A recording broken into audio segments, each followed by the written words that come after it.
ಕಸ್ತೂರಿ ಸಿರಿಗನ್ನಡ ವೇದಿಕೆಯ ರಾಜ್ಯ ಘಟಕ ಕನ್ನಿಕಾ ಶಿಲ್ಪ ನವೋದಯ ತರಬೇತಿ ಕೇಂದ್ರ ಸಾಹಿತ್ಯ ಲಯನ್ ಸಂಸ್ಥೆ ಇವರ ಆಶ್ರಯದಲ್ಲಿ ಸರ್ಕಾರಿ ಶಾಲಾ ಮಕ್ಕಳಿಗೆ ಉಚಿತ ದಂತ ಚಿಕಿತ್ಸಾ ತಪಾಸಣಾ ಶಿಬಿರವು ಮಂಡ್ಯದ ಸಾತನೂರು ಬೀರೇಶ್ವರ ದೇವಸ್ಥಾನದ ಎದುರಿಗಿರುವ ಸರ್ಕಾರಿ ಹಿರಿಯ ಪ್ರಾಥಮಿಕ ಶಾಲೆಯಲ್ಲಿ ನಡೆಯಿತು. ಕನ್ನಿಕಾ ಶಿಲ್ಪ ನವೋದಯ ತರಬೇತಿ ಕೇಂದ್ರದ ಮುಖ್ಯಸ್ಥರಾದ ಕುಮಾರಿ ಕನ್ನಿಕರವರು ಕಾರ್ಯಕ್ರಮವನ್ನು ಉದ್ಘಾಟಿಸಿದರು.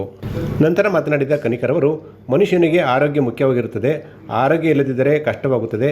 ಪ್ರತಿಯೊಬ್ಬರು ಕೂಡ ಪ್ರತಿದಿನ 2 ಬಾರಿ ಹಲ್ಲು ಉಜ್ಜಬೇಕು. ಆರೋಗ್ಯ ಸರಿಯಾಗಿಟ್ಟುಕೊಂಡರೆ ಆರೋಗ್ಯವಾಗಿ ಬದುಕಬಹುದು ಅಂತ ಸಲಹೆ ನೀಡಿದರು.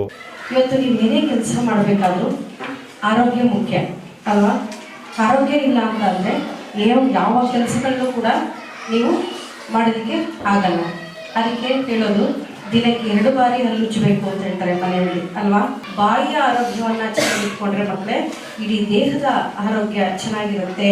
ಕಸ್ತೂರಿ ಸಿರಿಗನ್ನಡ ವೇದಿಕೆಯ ರಾಜ್ಯಾಧ್ಯಕ್ಷರಾದ ಪೋತೇರ ಮಹಾದೇವ್ ಮಾತನಾಡಿ, ಆರೋಗ್ಯವೇ ಭಾಗ್ಯ ಎನ್ನುವ ಮಾತಿನಂತೆ ಪ್ರತಿಯೊಬ್ಬರು ಕೂಡ ಆರೋಗ್ಯದ ಬಗ್ಗೆ ಕಾಳಜಿ ವಹಿಸಬೇಕು. ವಿಶೇಷವಾಗಿ ಹೆಣ್ಣು ಮಕ್ಕಳು ಹಲ್ಲಿನ ರಕ್ಷಣೆ ಬಗ್ಗೆ ಹೆಚ್ಚು ಗಮನ ಕೊಡಬೇಕು ಅಂತ ಹೇಳಿದರು. ಪ್ರತಿಯೊಬ್ಬ ಮನುಷ್ಯರು ಆರೋಗ್ಯ ಕಾಪಾಡಿಕೊಂಡ್ರೆ ಅವರ ಜೀವನದುದ್ದಕ್ಕೂ ವಿದ್ಯಾಭ್ಯಾಸ ಮತ್ತು ಇನ್ನಿತರ ಚಟುವಟಿಕೆಗಳಲ್ಲಿ ಭಾಗವಹಿಸುವುದು. ಆರೋಗ್ಯವೇ ಭಾಗ್ಯ. ಅದರಲ್ಲೂ ಹೆಣ್ಣು ಮಕ್ಕಳು ಹಲ್ಲು ಚೆನ್ನಾಗಿದ್ರೆ ಮಾತ್ರ ಇವತ್ತು ಮದುವೆ ಆಗುವಂತ ಒಂದು ಯೋಗ ಬಂದಿದೆ. ಇಲ್ಲಾಂದ್ರೆ ಹಲ್ಲು ಅದು ಇದು ಅಂತ ಹೇಳಿ ಸಹಸ್ರ ಮನೋಭಾವನೆ ಜನಗಳು ಕಾಡ್ತಾ ಇದ್ದಾರೆ. ದಂತ ವೈದ್ಯರಾದ ಡಾಕ್ಟರ್ ಸುಕನ್ಯಾ ನಾಗರಾಜ್ ಮಾತನಾಡಿ, ಪ್ರತಿದಿನ 2 ಬಾರಿ ಹಲ್ಲು ಉಜ್ಜುವಂತಹ ಅಭ್ಯಾಸವನ್ನು ರೂಢಿಸಿಕೊಳ್ಳಬೇಕು. ಹಲ್ಲು ಉಜ್ಜುವ ಕ್ರಮ ಕೂಡ ಸರಿಯಾಗಿರಬೇಕು. ಪೇಸ್ಟನ್ನು ಬಳಸುವಾಗಲೂ ಎಚ್ಚರಿಕೆ ವಹಿಸಬೇಕು.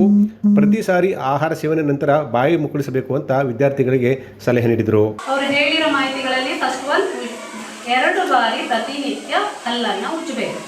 ಬೆಳಿಗ್ಗೆ ಮತ್ತು ರಾತ್ರಿ ಮಲಗುವ ಮುನ್ನ. ಹೇಗೆ ಹಲ್ಲು ಉಜ್ಜಬೇಕು ಅದನ್ನು ತಿಳ್ಕೊಬೇಕು ನೀವು. ಅರ್ಥ ಆಯ್ತಾ? ಅಡ್ಡಡ್ಡವಾಗಿ ಬ್ರಷನ್ನು ಮಾಡಬಾರ್ದು. ಆಯ್ತಾ? ಮೇಲೆ ಕೆಳಗಡೆ ವರ್ಟಿಕಲ್ ಸ್ಟ್ರೋಕ್ಸ್ ಅಂತ ಮೇಲೆ ಕೆಳಗಡೆ ಹಲ್ಲನ್ನು ಉಜ್ಜಬೇಕು. ವೇದಿಕೆಯಲ್ಲಿ ವಕೀಲರಾದ ಗುರುಪ್ರಸಾದ್, ಜ್ಯೋತಿ ಗಿರೀಶ್, ಡಾಕ್ಟರ್ ನಿಸರ್ಗ ಅರುಣಾನಂದ್, ರಘುನಂದನ್, ಲೋಕೇಶ್, ಮಂಜುಳಾ ರಮೇಶ್ ಸೇರಿದಂತೆ ಇನ್ನಿತರರಿದ್ದರು. ನಂತರ ನಡೆದ ಉಚಿತ ದಂತ ಚಿಕಿತ್ಸಾ ಶಿಬಿರದಲ್ಲಿ 100 ಮಂದಿ ನಾಗರಿಕರು ಶಿಬಿರದ ಪ್ರಯೋಜನವನ್ನು ಪಡೆದುಕೊಂಡರು. ಕೊನೆಯಲ್ಲಿ